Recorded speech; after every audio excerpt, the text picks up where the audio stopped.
This is Professor Michael Chapman. I'm one of the most experienced IVF doctors in Australia. I believe that an important part that I can contribute is to educate patients in relation to fertility, infertility, and all that involves. These series of podcasts help to educate you. I hope they are helpful to you. If you wish to know more, however, I'm more than happy to have you contact me via email, which is profmchapman@gmail.com, or make an appointment to see me on 9138 4222.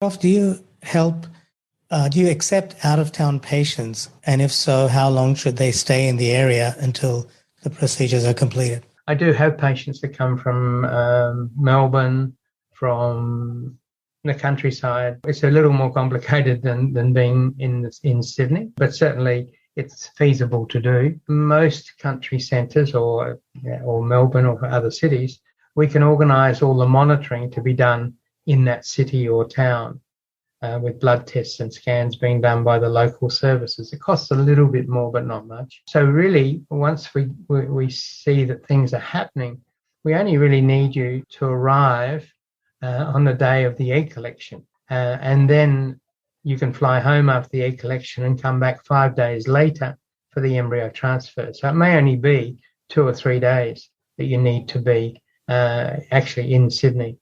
So we do it on a regular basis, and certainly country patients can be treated that way. On average, what does it cost to go through IVF cycles and have a successful pregnancy? In Australia there at the moment, there are probably 2 tiers of cost. There are what is called the low-cost clinics who do not provide as much monitoring. There is not such individualised care as the more expensive premium units. The overall clinic is less staffed, which is how they can afford to do it. And things are much more regimented in terms of the types of patients they'll treat and the days on which they'll do egg collections. They cut corners. If you're lucky in those clinics and you fit with the criteria and you fit the days for optimum egg collection, success rates are good. But that's not always the case. To some extent, it's been likened to the Jetstar versus the Qantas business class. The premium units are more expensive. You asked about cost.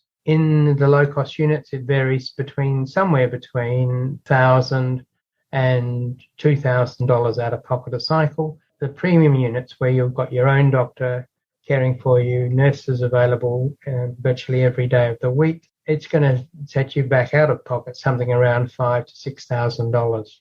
And particularly if you're any degree of complication in your case, the premium units offer extra services like genetic testing, various things in the laboratory that are slightly more sophisticated than the bog standard that you get with a low-cost service. And don't forget that you can access all the previous episodes by going to our website www.theivfjourney.com and select IVF Journey podcast from the navigation menu.